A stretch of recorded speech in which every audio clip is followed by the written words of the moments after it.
Paz do Senhor Jesus.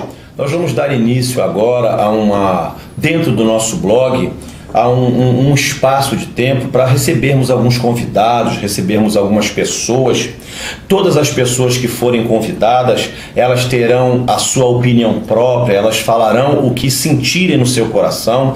Nós, de maneira alguma, iremos induzir ou questionar. Nós estaremos convidando aqui pessoas de outras religiões, pessoas do candomblé, pessoas católicas, pessoas de diversas religiões, diversos credos religiosos, e nós daremos total liberdade para que essa pessoa expresse a sua visão dentro do que nós estaremos entrevistando. E esta noite, nesta primeira entrevista, está conosco o Michael Araújo. O Michael Araújo, ele é escritor, ele tem 6 livros já publicados, registrados no nome dele. O Michael, ele é filósofo, ele tem o seu nome fictício, seu nome artístico, M.K. Grace, não sei se eu consegui falar direito, que enrola a língua, mas nós estamos convidando o Michael, e ele muito educadamente está aqui conosco, aceitou o nosso convite. Repetimos mais uma vez, o Michael é escritor, ele é filósofo, e ele veio muito educadamente aqui atendendo ao nosso convite, e nós estaremos ouvindo o Michael. Ele vai falar um pouco a respeito dos seus livros, a respeito das suas publicações, dos seus sonhos, das suas ideias. O Michael, a gente conversou bastante antes aqui, ele tem uma mente muito aberta, nós percebemos um grande conhecimento histórico, um grande conhecimento das culturas, e foi muito bom conversar com o Michael, conhecê-lo. E hoje nós vamos aqui, nessa primeira entrevista, tendo a honra de receber o Michael. Ele vai estar falando um pouco dos seus livros, ele vai estar dando uma pincelada a respeito dos livros, qual a visão dos seus livros, qual a ideologia que ele tenta passar para o seu público, e logo em seguida nós estaremos conversando aqui naturalmente. Amém, Michael? Amém. Seja bem-vindo, é um prazer você estar aqui conosco, e esperamos que outras vezes você possa voltar e já trazendo novidades aí pra gente. Amém? Amém. Como é que tá os livros, Michael? Os livros que você fez? Pastor, são 6 livros, né, que foram registrados, mas ainda eu estou na batalha para tentar publicá-los aí para a maioria das pessoas, né, chegar até os leitores, né. São 6 livros. O primeiro, como eu falei para o senhor, é um livro chamado Fairos e Mortos, que significa fogo imortal. Ele é uma história fictícia que conta uma história de um cidadão que vivia na antiga Esparta, e ele nasce com deformidades. De acordo com a eugenia daquela época, as crianças que nasciam com deformidades eram rejeitadas, né, eram descartadas. E só que na história desse livro, nessa história fictícia, a história do personagem, a origem dele, ele é profetizada pelo oráculo de Delfos. Então ele é poupado. Então, a partir do momento em que ele é poupado, ele tem que conviver numa sociedade que rejeita ele, que não vê ele como ser humano, que vê ele como monstro por causa das deformidades dele. Então ele se lança numa saga, né, a busca de ser aceito como um cidadão espartano e também ser aceito como uma lenda de Esparta. Porque, de acordo com o entendimento dos espartanos, todos eles descendiam de Hércules, dessa linhagem que vem desde a casa de Perseu. Então ele sai nessa busca por ser aceito pelos espartanos, ele sai por todo o Mediterrâneo, ele também encontra outras pessoas com deformidades, se relaciona com elas, descobre que em toda aquela cultura que migrava por todo o Mediterrâneo havia também um conceito monoteísta, né? Porque a história se envolve no período que é posterior às guerras entre gregos e persas, né? Então, começa no período de 465 AC e vai adiante. Então, ele percebe esse conceito desse Deus esse é o primeiro monoteísta, é o primeiro livro, né? E ele percebe, e ele vai à busca do que seria isso, do que seria essa coisa que não se compreendia direito, porque os povos daquela época eram, na maioria, politeístas, né?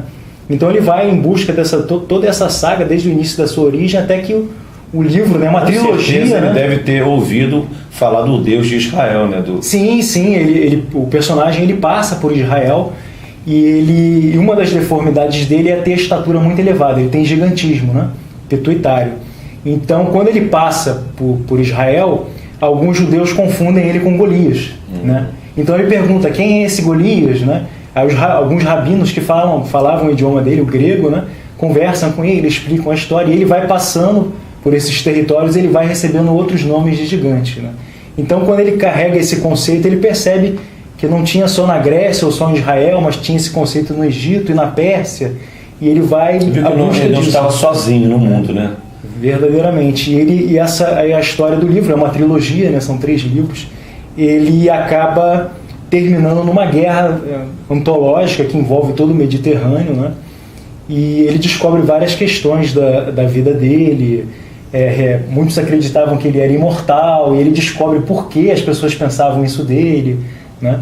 Enfim, é uma trama muito, muito rica, né? Que traz muitas informações, não só em aspectos históricos, mas eu falo muito também, dou muita informação referente às próprias deformidades, né? O que eram de fato, o detalhe, né?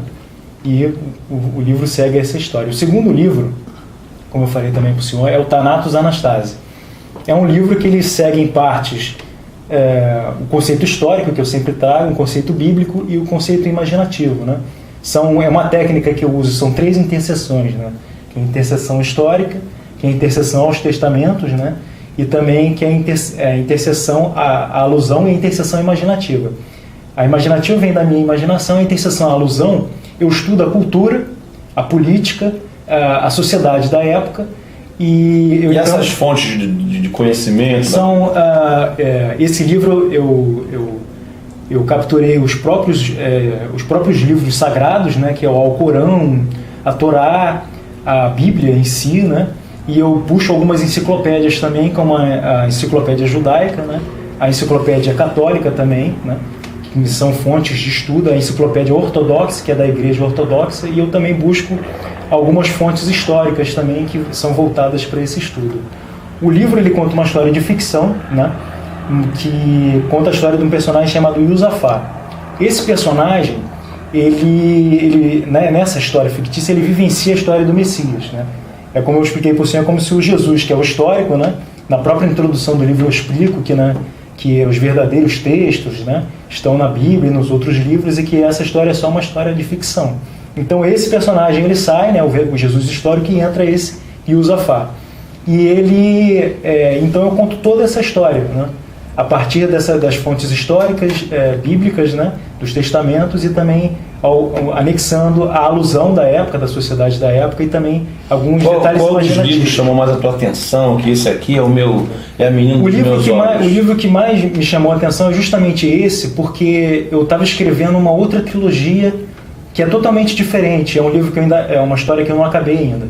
É uma história que fala de um personagem fictício que vive na década de 90 no Rio de Janeiro, e ele é tipo um justiceiro. Então é uma história totalmente diferente. No meio dessa que eu estava escrevendo esse livro, eu tive um sonho, né? Um conjunto de sonhos subsequentes, e eu vi um pergaminho se abrindo na minha frente, umas escrituras em grego que eu não entendia. E eu tive esse sonho 3 vezes seguidas, e no 4º sonho seguido que eu tive, esse pergaminho se fechou e abriu a minha visão. E nesse sonho mostrava eu no Egito, né? E tinham várias etnias, um aglomerado assim de um encontro de pessoas, né? Tinham várias etnias, tinham os partas, eu estava no meio dos romanos. Isso no sonho? No sonho. Tinha os egípcios, babilônios, haviam gregos também, e havia uma grande massa de negros que estavam servindo essas multidões. E eu, nesse sonho, eu estava declamando para os romanos. E eu tive a minha atenção tomada nesse sonho por um judeu que trazia uma mulher num pequeno burrinho, né? E ela estava em cima desse burrinho, e ela trazia uma criança nos braços. E a minha atenção foi tomada no sonho por essa figura, que passava sendo puxada por esse homem, né? E quando eles passaram por mim, essa criança que estava nos braços da mulher, ela saltou, né? Saltou daquele burrinho e veio na minha direção, trazendo alguma coisa na mão, e quando ele chega perto de mim, essa coisa que ele estava trazendo na mão era um livro. E ele me dá esse livro, né? Eu estava como um romano. Você já percebeu que eu estou vidrado aqui, ele contando a história. Imagina se a gente lê o livro, né? Ele me dá, na introdução do livro eu conto esse sonho, né? Ele me dá esse livro e essa criança diz assim: conta a minha história, mas conforme a tua cabeça. Aí eu parei de escrever aquele livro que era tipo meio fictício, meio policial, e comecei a escrever o Thanatos Anastasia. Então eu conto toda essa trajetória desse Messias fictício, que ele vem desde o nascimento dele, até um pouco da vida no Egito, o regresso dele, os estudos que ele fez. Para isso você teve que estudar, né? Muito a vida de Jesus. Estudar muito, né? E como eu disse para o senhor, chega um período da história, que é o período depois do período da iniciação do ministério, né? Que ele antagoniza a história com Barrabás, né? Que é um personagem que na Bíblia a gente sabe muito pouco, e eu trago todo um conteúdo histórico que traz todo um conjunto de informações de quem era essa pessoa, o que ele fez, quais crimes cometeu, em que atividades políticas contra Roma ele estava envolvido, né? E ele vai ter algumas informações que pode até ajudar a pessoa a entender um pouco a palavra de Deus, né? Porque você buscou de fontes fictícias, de fontes verdadeiras, históricas, né? Históricas. O Barrabás, ele era, além dele ser uma pessoa que é citada na Bíblia como um criminoso que cometia barbáries, ele era ligado a um movimento da época chamado Zelote. Partido Zelote era um movimento político-religioso da época que conspirava contra o Império Romano, queria libertar Israel do domínio romano. E ele, naquela época, era uma pessoa ativa nesse movimento, né? Ele fez muitas ações voltadas para esse movimento, para libertar Israel do controle do Império Romano. Então, quando ele é levado, como mostra na Bíblia, ele é levado para ser julgado, ele não é levado apenas como um bandido ou criminoso, mas também alguém que estava gerando uma insurreição contra o Império Romano, né? Então, ou seja, era uma figura, por isso, uma ameaça das pessoas pedirem que soltasse ele ao invés de Jesus. Por exemplo, o próprio Pôncio Pilatos, no livro, ele se mostra assim estupefato, porque ele não compreende como é que a figura mais terrível da terra de Israel, o maior assassino, o maior criminoso, a figura, enfim, ele não acredita naquilo. Como é que ele... Por trás estava a política. Havia uma ação por parte do Sinédrio, que era o maior magistrado da época, em gerar essa ação, né, para ser mais uma fonte de ataque ao Império Romano, né, submeter o procurador romano a uma situação totalmente constrangedora, né, porque ele, naquela situação, ele jamais poderia acreditar que uma pessoa boa, como Jesus de Nazaré, seria trocada por um maior assassino, a criatura mais terrível, né? Que inclusive ele não, nesse processo desse levante político, ele não mata só romanos, né? Ele não ataca só os postos romanos, enfim, ele também, toda a figura, né, que ele vê naquela época, que ele considerava que estava em conluio com o Império Romano, ele exterminava. Por exemplo, os publicanos. Os publicanos eram figuras locais, né, que eram contratadas pelo Império Romano para cobrar os impostos. Ou seja, era um judeu trabalhando para o Império Romano. E era odiado pelos judeus. Era odiado pelos judeus. Então, essas figuras eram alvo de Barrabás também. E ele, não andava sozinho. Nessa trajetória que ele foi, né, que ele se seguiu... Já tinha um grupo de seguidores. Ele foi seguindo, reunindo um grupo de guerreiros que estavam ao lado dele. Então, na história do livro, nessa história que eu falo sobre o Josafá, no livro Thanatos Anastasia, eu conto tudo isso. Eu conto toda essa trajetória. Então, quando... Muita informação cultural, muitos detalhezinhos que vão prender prendem a atenção. E eu uso também muitas falas de Jesus, quando ele fala assim, o pai matará o filho matará o pai. Ou seja, eu coloco o Jesus, o Iosafá, que é o Jesus fictício, falando isso, e depois eu mostro essas ações nas ações de Barrabás, né? Ele incentivando o filho a atacar o pai, ou o pai a atacar o filho. Enquanto Jesus trazia a palavra de salvação, o toque da cura, né? Barrabás no livro ele traz a espada. Ele incentiva a pessoa, busca a tua mudança através da espada. Entregava, aquela pessoa que ele estava recrutando, ele entregava uma espada. Então a pessoa ia lá, na história do livro, né? E cometia uma atrocidade dentro da própria família. Qual foi o último que você fez, o último livro? O último livro que eu fiz... São dois, né, na verdade, bem menores, assim, porque esses dois têm muitos livros, que é um que é o Pensamentos Socráticos, que é um conjunto de reflexões que eu faço sobre a minha própria vida, sobre situações que aconteceram na minha vida, experiências, e qual a visão eu tenho do mundo, né? Mas eu chamo de Pensamentos Socráticos porque eu sigo essa linha do pensamento de Sócrates, né? De ir idealizando as questões, as situações a partir da linha de Sócrates. E o outro livro é o livro Jorge Anícios. É um livro que conta a história de um tribuno romano que viveu entre o ano 280 d.C. ao ano 303 d.C. Foi um tribuno romano que nasceu na colônia, é um nome um pouco difícil e grande, né? A colônia Lúcia Severa Dióspolis. Era uma cidade em Israel que era chamada pelos judeus de Lod, atual Lida, né? E ela é chamada assim porque o imperador Séptimo Severo fez uma reestruturação dessa cidade, no ano 200 d.C. E esse tribuno romano, ele nasceu nessa cidade, e ele então passa toda uma vivência em Israel, e depois ele migra para a Capadócia, onde ele vai começar, aos 17 anos de idade, o seu serviço militar. E lá, quando ele chega à Capadócia, né, no período do imperador Diocleciano, era o governo dele, ele se depara com uma série de conflitos étnico-religiosos, mas não só com os cristãos, mas com os judeus e os maniqueus. Os maniqueus eram um grupo étnico da época que adorava divindades persas. Então ele se depara com esse cenário de conflito tenebroso, e no início ele não sabe o que fazer, ele se vê perdido, porque em alguns momentos ele vê as cidades tranquilas, mas de repente ele se depara com numa simples discussão, ele vê fogo e sangue, uma cidade inteira ser derramada fogo e sangue. Então no início ele não sabe o que fazer, mas depois ele percebe que na criação que a mãe dele deu para ele, que é uma criação cristã oriental, e nos estudos que ele recebeu dos professores dele, matemática, filosofia, idiomas, ele tinha todo o conhecimento sobre essas etnias que se conflitavam.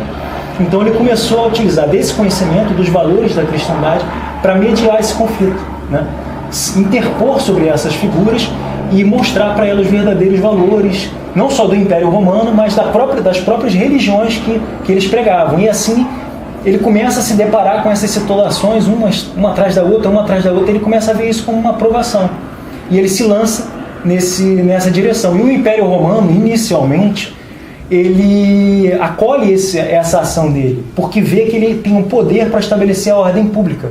O Império Romano, muito grande, era muito difícil estabelecer a ordem pública. Então, eles dão a ele o título de emissário do exército romano. E ele, então, assim, liderando um contingente, ele migra por toda a parte oriental do Império Romano, estabelecendo esse princípio de união, Esse personagem também é fictício, né? Não, esse personagem ele não é fictício, ele é real, ele existiu realmente. Ele exerceu um importante papel em relação ao cristianismo, à história do cristianismo, porque ele se defronta com o maior perseguidor do cristianismo, que é o imperador Diocleciano. O imperador Diocleciano, ele tinha a ideia de estabelecer um decreto chamado Édito da Intolerância, que consistia em erradicar completamente o cristianismo. E essa figura, o tribuno Jorge Anícios, ele se defronta dentro da Câmara Senatorial, vetando esse decreto, porque na época ele já era um tribuno militum consulare potestate. Ele é um tribuno militar que recebe os poderes de cônsule. Como é que acontecia isso? Quando não havia uma pessoa competente para assumir o cargo de cônsul, então esses poderes eram conferidos ao tribuno militar. Então ele recebe esses poderes e assim ele passa a ter direito de participar dos eventos dentro da Câmara, né, propor plebiscitos e também tem o poder de veto. Então ele estabelece esse poder de veto dentro da Câmara Senatorial, alegando que as pessoas seriam sacrificadas em nome de ídolos falsos. Então ele é questionado, ocorre toda uma revolta dentro da Câmara. É uma história mesmo para ser acompanhada, para ser bem lida. Fala o nome, Michael, dos 6 livros para você, dá os nomes deles. O primeiro é o Fários e Mortos, né, que conta a história do guerreiro espartano. O segundo olha ali para você falar. É o Fários e Mortos, né, que conta essa história uma história fictícia desse guerreiro espartano que acontece depois das guerras entre gregos e persas. O segundo é o Thanatos Anastasi, esse que eu falei para o senhor aqui. O primeiro é uma trilogia, né? Esse segundo não é uma trilogia, é um livro só que conta a história desse Jesus fictício e vem trazendo toda uma atmosfera de de muitas das coisas que aconteceram naquela época que na Bíblia nós não conseguimos abordar muito, né? Que traz também, porque a Bíblia é um livro doutrinário e eu trago um pouco da atmosfera social, política, né? E tem o livro Pensamentos Socráticos, que é o livro que eu falei para o senhor, que eu abordo uma série de questões, reflexões pessoais minhas, da minha própria vida. E o livro também, que é o Jorge Anícios, né, que conta a história desse personagem. E eu gostaria de lembrar que essa figura humana, real, histórica, por um aspecto de tradição do catolicismo, ela foi canonizada, né, e ela é conhecida como o Santo Mártir de São Jorge. Né, mas é uma figura que realmente existiu, uma figura humana, né, que realizou um trabalho em prol do cristianismo muito importante. Ele foi muito importante para o cristianismo. Inclusive, acho que foi morto por não negar a Cristo, né? Ele foi morto por negar os ídolos romanos. Negar. O próprio, que a cultura romana chama de São Jorge, ele foi morto, isso é muito importante, ele foi morto por não se prostrar diante dos ídolos romanos. Isso, exatamente. E as pessoas que às vezes não entendem realmente, então por isso que nós estamos aqui ouvindo você, e segundo você, que inclusive escreveu sobre esse livro, qual é o nome? Jorge Anícios. Jorge Anícios, deixa bem claro que a figura que nós hoje estamos como São Jorge, ele foi morto, entendeu? Porque ele não quis se curvar diante dos ídolos romanos. E a história deste personagem é muito bonita. Ela é muito bonita. Ele foi assassinado como todos os outros mártires cristãos, por não se curvarem diante da cultura, dos ídolos, daquela opressão romana. No livro, você explica isso tudinho, né? No livro eu explico tudo isso, e no livro Jorge Anícios, e eu mostro também, pastor, que às vezes você não tem como entender inteiramente a história de uma figura humana quando você não fala da época, ou da sociedade, ou do período, né? Então quando nós vemos a cultura, tudo do momento, isso, a situação política, econômica. Porque você só vai compreender a essência real daquela figura humana se você compreender tudo. Então eu abordo todo esse período. Eu conto a história dele. Quem quiser souber, até mesmo nós que professamos a fé cristã, e indicamos você para ler, porque o livro do Michael, ele vai explicar realmente, porque existe muita divergência entre o cristão e às vezes nós não, graças a Deus nós nos relacionamos com todos, nós temos que aprender a respeitar as diferenças, nós temos que respeitar e ouvir. Então seria até bom que as pessoas lessem esse livro, porque elas vão ver que a figura do Jorge, chamado hoje como o São Jorge, ele morreu em nome do cristianismo. Em nome do cristianismo. Ele morreu para não se curvar diante dos ídolos romanos. E esse livro nós recomendamos que você possa ler, entendeu? E o Michael, já tem previsão, Michael, de publicação? Na verdade, nós procuramos assim, procuramos algumas editoras, né? Você tem algum e-mail que, por exemplo, o telespectador... eu tenho um e-mail, né, que é o mk. Fala para a câmera lá, Michael. mk.greece, né, que é Grécia em inglês, @yahoo.com.br. E você está precisando, às vezes, de algum tipo de apoio? Sim. A pessoa que quiser conhecer o seu material, que quiser tomar, as editoras, que quiserem tomar conhecimento, que quiserem dar uma olhada no seu material, é só eles entrarem. Eu tenho um canal no YouTube, né, que é o mk.greece channel, né? E tem uma página no Facebook também, que é o MK Greece, que tem não só essa parte literária, mas também alguns aspectos culturais, gregos, que eu participo também. E tem um telefone que alguém possa entrar em contato? É o 2287-08... 021, né? 021, Rio de Janeiro. 2287-0870. Você que ficou, está em outro país, o nosso blog tem sido muito visitado, estamos em 42 países. Então você, o último país que nós tivemos acesso foi na Ilha de Malta, nós temos visto que tem tido muito acesso lá. Você se interessou pelo trabalho dele, que tem muito conhecimento cultural, muito conhecimento político, muito conhecimento de culturas. Você entra em contato, fala mais uma vez o telefone, Michael. É 2287-0870. E no YouTube a página qual é? YouTube é MK Greece Channel. Então, que você possa tomar conhecimento, ele vai mandar uma amostra para você e de repente, aqui está um livro que, se nós formos ver a história de Walt Disney, se nós formos ver a história dos grandes Beethoven e os grandes mitos que nós temos conhecimento, todos eles, durante a sua iniciação, foram desacreditados, né, Mário? Sim, exatamente. Todos eles tiveram, as pessoas, por exemplo, Grace Kelly tem uma publicação dizendo que ele dançava mal e não tinha jeito. Sobre Beethoven, sobre Walt Disney, que foi dito sobre Walt Disney que Walt Disney não tinha criatividade. E hoje nós vemos muitos jogadores de futebol que foram dispensados em diversos clubes e hoje são famosíssimos. Então você que está assistindo o blog, que tem conhecimento, olha, tem um rapaz, ele gostei, indica o telefone do Michael, a página do Michael, que de repente aqui está um grande trabalho que vai mexer com o mundo inteiro aí e está começando aqui. Amém? Ele já tem a página dele e a gente, como eu falava com o Michael, né? Deus, ele pega uma ideia, o mundo gira em torno de ideia. A energia do mundo são ideias. A Bíblia foi uma ideia de impressa, alguém imprimiu a Bíblia. A câmera que está nos filmando foi uma ideia, alguém teve uma ideia. A caneta foi uma ideia, entendeu? Então ele teve uma ideia.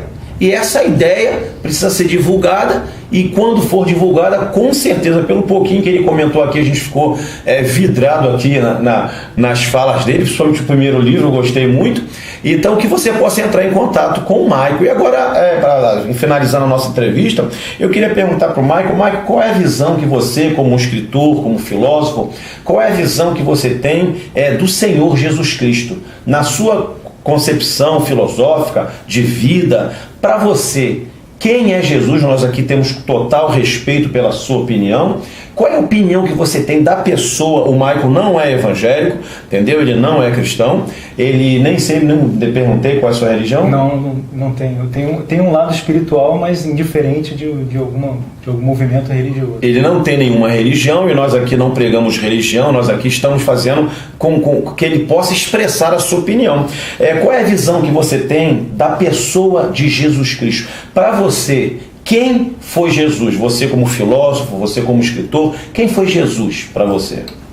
Na verdade, eu tenho dois entendimentos. Um entendimento que é filosófico e um que eu praticamente não me atrevo muito a mensurar. Porque eu acredito, pastor, que existe uma parte dessa história, uma parte da história dessa figura maravilhosa que é muito grandiosa, que está além do intelecto humano. Essa figura, né, que é descrita por Jesus, o Deus maior, o Deus superior, essa figura ele é tão suprema, tão grandiosa, que se nós olharmos, por exemplo, para o planeta Terra, né, e mensurarmos esse Deus que Jesus fala, nós vamos imaginar esse planeta Terra como um pequeno cubo de areia, e que a família humana, né, seria apenas uma fazenda de formigas diante a grandiosidade do universo, né? O universo é imenso. E quando eu compreendo esse Deus que Jesus fala, que Jesus passa para nós, é a figura que rege todo esse universo. Se o cientista da NASA vai encontrar um planeta, aquilo ali já é obra dele. Ou seja, aquele planeta já existia há milênios, né? Há milhões de anos, e só agora o meu intelecto, a minha capacidade humana de evoluir, conheceu aquele novo mundo. Ou seja, tem muitos mundos, ou seja, o meu entendimento da grandiosidade desse Jesus que representa esse Deus maior é absoluta, é imensa. Então tem uma parte de mim que vê isso como enigmático. O meu intelecto não alcança isso. Eu não tenho como mensurar essa figura. Se você tentar entender Deus, você fica doido. Se você perceber, ele veio representando, ele é o Filho, ele está aqui. Então ele está representando não só esse planeta ou a raça humana, mas todo o reino, todo o universo, ou o reino do céu que é em outro lugar, e tudo que existe. Então é muito grande, né? O próprio Sócrates diz: conheça-te a ti mesmo e conhecerás o universo e a Deus. Ou seja, eu não conheço a mim mesmo, também não conheço o universo, então não tenho como mensurar a grandiosidade desse ser supremo. Então, muito pouco eu tenho para... meu intelecto me permite compreender da grandiosidade de Jesus. Eu creio, assim, humildemente, modestamente, que a Bíblia nos dá uma pequena ideia da grandiosidade desse ser, né? Porque tem muita coisa ali suprema que o meu intelecto não consegue alcançar isso. Mas tem uma outra parte que é filosófica, que eu tento abordar filosoficamente, que eu vejo um homem de ética, de moral, né? Que tentou na sua existência implementar a justiça, a verdade. Ele propriamente diz, né? Na sua filosofia ele diz: eu sou a verdade, o caminho e a vida. Aquele que vive em mim não viverá em trevas. Ou seja, o que ele está querendo dizer nessa mensagem filosófica? Que aquele que seguir aquela doutrina, aquele ensinamento, aquela filosofia de existência, ele vai estar alcançando a iluminação. Se nós pararmos para olhar o povo daquela época, a filosofia era uma filosofia baseada nas leis de Moisés. Então o povo naquela época compreendia que bastava seguir aqueles mandamentos, né? Bastava se constituir aquela filosofia que foi criada por Moisés e que já era o suficiente. Ou seja, não precisava ir além daquilo, né? Compreendia-se que aquelas leis eram supremas. Costumes, regras. Compreendia-se que aquilo tudo era superior, era supremo porque vinha de Deus, né? Mas Jesus... um segmento cego, sem entendimento, né? Mas o que Jesus traz? Traz o entendimento, né? De compreender que aquelas leis eram supremas, sim, mas para o homem. Que para Deus, para esse Deus supremo, eram leis básicas. Ou seja, aquilo que é básico não os torna completos, né? Ou seja, você tem que se tornar completo, ou seja, você tem que ir além daquilo ali. Aquilo ali era um ensinamento básico, ou seja, Moisés trouxe um ensino... Jesus veio trazer, então, na sua concepção filosófica, algo mais. Algo mais, algo além. Se nós olharmos para o grande trabalho do profeta Moisés, nós vamos dizer que ele traz um ensino básico para a humanidade.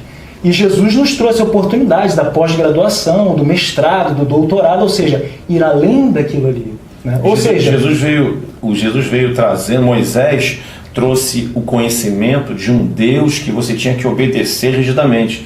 Jesus já veio trazendo o conhecimento da visão de Deus como pai para filho. Em vários momentos, Jesus: Pai, graças te dou. Qual é o pai que, se o filho lhe pedir pão, não dará peixe? Pai nosso que estás nos céus. Então Jesus, ele veio trazer um novo tipo de relacionamento. Sim. É isso que a Bíblia diz, e você está falando muito bem sobre isso. E nessa filosofia de Jesus, nós podemos perceber a diferença gritante entre o que é ser um protestante e a diferença gritante em que é ser um revolucionário. O que seria de fato um revolucionário, né? O revolucionário é aquele que quer mudar a vida de todos, que quer mudar a existência, mexendo na máquina do Estado, trocando os governantes, mudando as leis, né? E ele, se necessário, né, numa ação extremista, ele às vezes transcende as leis para estabelecer essa revolução, né? O protestante está totalmente numa posição oposta. O protestante acredita que a mudança deve partir do ser humano, ou seja, o Simão que se torna Pedro. De dentro para fora. De dentro para fora, porque a partir do momento em que o ser humano muda, tudo que está à volta dele muda, porque ele mudou o comportamento. As leis não se regem sozinhas, o Estado não se rege sozinho, é o ser humano quem rege tudo isso. Jesus veio trazendo isso, uma mudança individual, mas ser universalmente, né? Universalmente. E o que nós podemos ver também na conduta do protestante é que ele traz a justiça. Ele tem um senso de justiça, ou seja, ele não enfrenta as leis, ele é temente às leis. Se nós vemos nas ações de Jesus, muitas vezes revolucionários vieram ao encontro dele para tentar mobilizar a revolução através dele. Por quê? Porque aproveitar a mobilização glamour, da massa. Né? E toda vez que vieram estabelecer tentar usar ele para a revolução, ele mostrava uma ação em que as pessoas deviam ser temente à lei. Ou seja, dai, pois, a César o que é de César, para que não falte a Deus o que é de Deus. Orai pelos vossos inimigos, bendizei os que vos maldizem. Amai os teus inimigos, né? Ou seja, quem poderia ser o maior inimigo dos judeus naquela época, senão o romano? Né? Ou seja, quando ele está, por exemplo, diante de Pôncio Pilatos, né, que o povo aclama a morte dele, né, Pilatos fala para ele: defenda-te.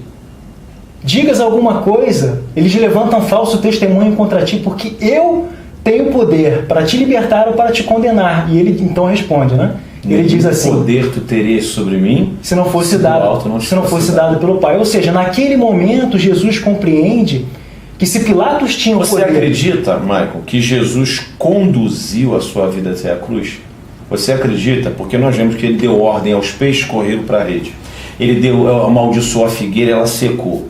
Ele estava dentro do barco e veio a tempestade, ele falou: vento, aquieta-te, mar, calma-te.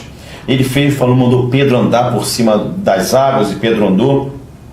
E você, dentro da sua visão filosófica ou como escritor, você acredita que Jesus ele conduziu, que ele esteve no controle, porque existia uma profecia e ele sabia que ele teria que ter morte de cruz. Então você acredita que Jesus conduziu, porque se você for ver em diversos momentos nas escrituras, Jesus ele se ausentou, porque ele não poderia ser morto apedrejado, nem poderia ser morto vítima de uma facada, de uma lança. Então, em diversas passagens, Jesus, no nosso linguajar, ele corria. Ele dava 2 passos para trás para alcançar o objetivo dele lá na frente. Você acredita que Jesus conduziu tudinho até a cruz? Porque no final ele bradou: Pai, está consumado. Você acredita nisso? Eu acredito que ele já, devido ao intelecto dele, a percepção do que ele compreendia do próprio povo da época, eu creio que ele já tinha uma visão do que aconteceria com ele a partir de cada ação. Então ele já sabia o que ia acontecer antes de fazer, né? Ou seja, essa é uma característica propriamente dos gênios, né? O gênio idealiza, né, aquele acontecimento, né, dentro da genialidade dele, e ele, no próprio conhecimento dele, ele já sabe que se ele gerar aquelas ações, elas vão devidamente acontecer daquela forma. Se você for ver, Mike, algumas passagens da Bíblia, quando Jesus ele nunca quis preparar seguidores, ele preparou sucessores. Quando Jesus ele fazia um grande milagre, quando ele fazia algo que as pessoas ficavam maravilhadas por aquele ato que ele fazia, ele dizia o seguinte: olha, eu vou morrer. Então o pessoal já pensou, o teu ídolo, aquele que tu olha, caramba, o que ele fez? Olha, eu vou morrer. Em verdade, eu digo que o Filho do Homem será entregue na mão dos pecadores, e vão bater nele, vão espancar ele, e vão pendurar, de separar. Então Jesus, em diversos momentos, ele anunciou para os discípulos a morte, falou que ele ia ficar 3 dias morto, ele falou que ele ia ressuscitar, entendeu? Então, biblicamente, a gente entende que Jesus conduziu tudinho, e vocês veem dessa maneira, que ele já sabia as consequências. Ele já sabia as consequências porque ele idealizava essas ações antes, né? Às vezes a gente não percebe essa questão, né, de nós vemos ele agindo, né, como descreve a Bíblia, mas nós não conseguimos captar nessa informação a conscientização desses atos. O que você falou, nossa mente não consegue. Às vezes não consegue capturar. E tem algo que é muito importante na Bíblia também, que é dessa parte do julgamento também, né, que a gente acaba capturando uma outra visão, que é a questão dele ter sofrido por nós, ele ter trazido todos os pecados para si, mas a gente deixa de idealizar que tudo aquilo ali que ele sofreu, quem iria sofrer aquilo era o Barrabás, que era o criminoso. E a gente deixa de enxergar isso. E ele nos dá ali uma mensagem poderosíssima, importantíssima, que até o pior dos seres, o pior dos assassinos, a pior das figuras, pode alcançar a salvação. Porque ele... Você vai ser um grande pregador, rapaz. Ele, ao não se defender, quando Pilatos roga ele para se defender, ele estava absorvendo. Ele percebe que Deus deu poder a Pilatos para julgar ele não reage, ele não protesta, ele não fala nada. Ou seja, ele permite aquele julgamento, né? Ele não protesta, ele não contesta Pilatos, ele não briga com o povo, ele se cala, ele consente aquilo. E nós vemos na Bíblia esse assassino, essa figura terrível, né? Que, como eu disse para o senhor, a Bíblia a gente não consegue ver o quanto cruel era Barrabás, né? Ele é libertado, ele alcança a salvação, nada acontece com ele. Ou seja, ali ele dá uma mensagem importantíssima, que até o pior dos seres, que até a figura mais ruim que possa existir, pode cair nas graças de Deus, pode alcançar a salvação, pode mudar, se transformar. A morte de Cristo, o paralelo entre Jesus e Barrabás se refere a nós, nos nossos dias, porque a Bíblia diz que pelas suas pisaduras nós fomos sarados. A Bíblia diz que o castigo que nos traz a paz estava sobre ele. Então, a morte de Cristo, muito bem explicada, ela foi um plano de salvação, entendeu? Inclusive a escolha entre Barrabás e Cristo, em que o próprio Jesus, porque quando Jesus foi ser preso, o Michael, os soldados entraram e Jesus falou assim: a quem vocês querem? A Jesus de Nazaré. E Jesus falou: sou eu. Caiu todo mundo. Eles levantaram de novo. A quem vocês querem? A Jesus. Sou eu. Caiu todo mundo de novo. Então, em outra passagem que antecedeu, Jesus falou: olha, vocês não têm poder sobre mim. Vocês não têm poder sobre a minha vida. Eu vou entregar a minha vida para vocês, mas depois vou tornar a tomá-la.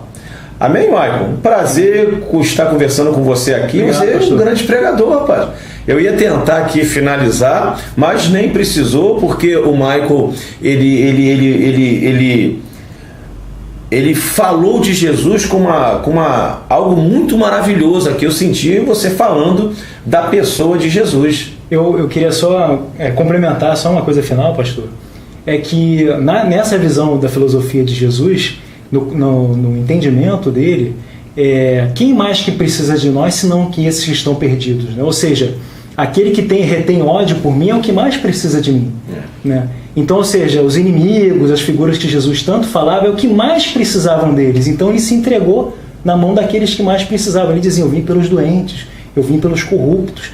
Ele se entrega não com o propósito de aceitar a condenação, a sentença em si, mas ele se entrega porque sabe que aquelas figuras mais desvirtuosas que estavam com ódio dentro de si era que mais precisavam dele. Ele falou na cruz: Pai, perdoa-lhes, porque eles não sabem o que estão fazendo.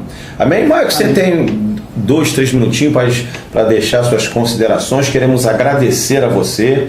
O Ministério Irmãos em Cristo agradece a você mesmo, Michael, o filósofo, o escritor, um homem que nós conversamos aqui bastante no começo aqui. Eu fiquei muito encantado quando ele falava dos seus livros. Ele conseguiu, porque o bacana do livro, né, Michael, de uma mensagem, é você prender a pessoa. Então, o Michael falou aqui com muito vigor, algo muito bom, e prendeu a minha atenção. Eu tenho certeza que você que procura aí talentos, que procura aí pessoas para investir e para ser bem sucedido, para ser vitorioso, está aqui alguém que você pelo menos deveria dar uma lida, pegar o material dele, entrar, ligar, visitar a página que ele tem no YouTube para fazer uma pesquisa aí. E o Mike tem 3 minutos para as considerações. Antes das considerações, padre, eu queria que o senhor mencionasse aqui para os amigos, né, os irmãos que estão nos vendo, a sua origem grega, o seu nome. E o Michael ficou interessado aqui porque eu sou filho de grego. O meu pai era grego, Jean Demetri Kontoianopoulos. O meu pai era um grego de Atenas. E eu tenho uma nacionalidade grega também. E isso aí chama muita atenção, porque o Michael é muito voltado para a Grécia, muito, e nós chamamos a cultura helênica, entendeu? E eu fiquei bobo aqui do conhecimento. Meu pai sendo grego, eu fiquei aqui, parece que ele que é grego lá e eu sou apenas um mero aprendiz. Amém? Temos um outro número, ele vai dar agora nas considerações um outro número também para você ligar. Um outro número também, que é o do meu empresário José Caldeira, né? Que é o grande responsável aí por toda essa mobilização, esse incentivo, né? Que é o 95356567.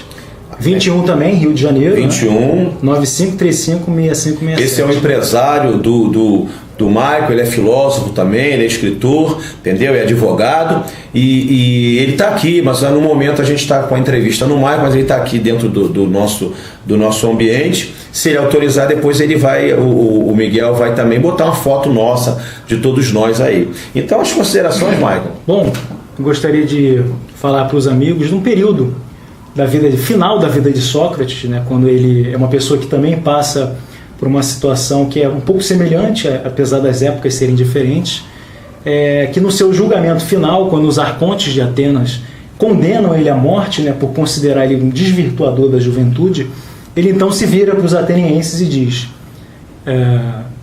amados atenienses, sou-lhes muito grato, amo muito a todos vós, mas antes, enquanto houver em mim um suspiro de vida, eu não deixarei de filosofar. A minha única preocupação é andar pelas vias de Atenas, incentivando meus concidadãos, moços e velhos, a não se preocupar com o corpo nem com a fortuna, mas sim apaixonadamente com a alma e torná-la tão boa quanto possível.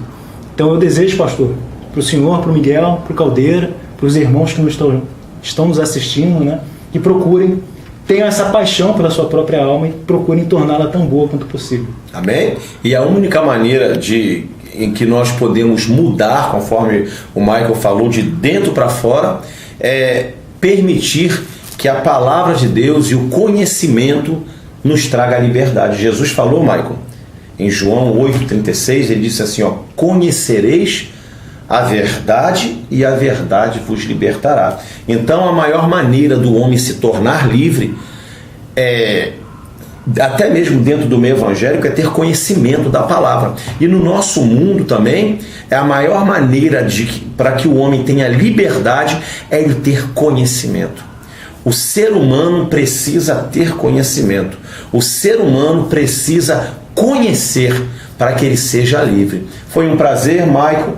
Deus abençoe você. Deus abençoe. Vamos novamente, outra vez, estarmos juntos aqui. Claro. E você já publicando já o livro, e eu vou ter chegar lá na hora, vai me dar um livrozinho, vou furar a fila, tá bom, Michael? Tá bom. Deus abençoe o nosso irmão que está nos ouvindo, você de outras nações, já tem o telefone do Michael aí. Deus abençoe. Nada aqui foi preparado, nada aqui foi acordado, nós respeitamos a opinião do Michael, conforme ele falou, ele não tem religião nenhuma, e ele falou aquilo, e muito bem, mesmo ele sem ter religião, ele expressou de uma maneira muito motivadora a grandeza desse Deus. E o que ele disse, resumindo, a Bíblia diz assim no Salmo 19: porque os céus manifestam a glória de Deus e o firmamento anuncia a obra das suas mãos. Um dia mostra outro dia e uma noite revela outra noite a existência de Deus. Sem linguagem e sem fala mostram que Deus existe. Deus abençoe você. Amém? Amém. É um prazer, Michael, receber você aqui. Amém?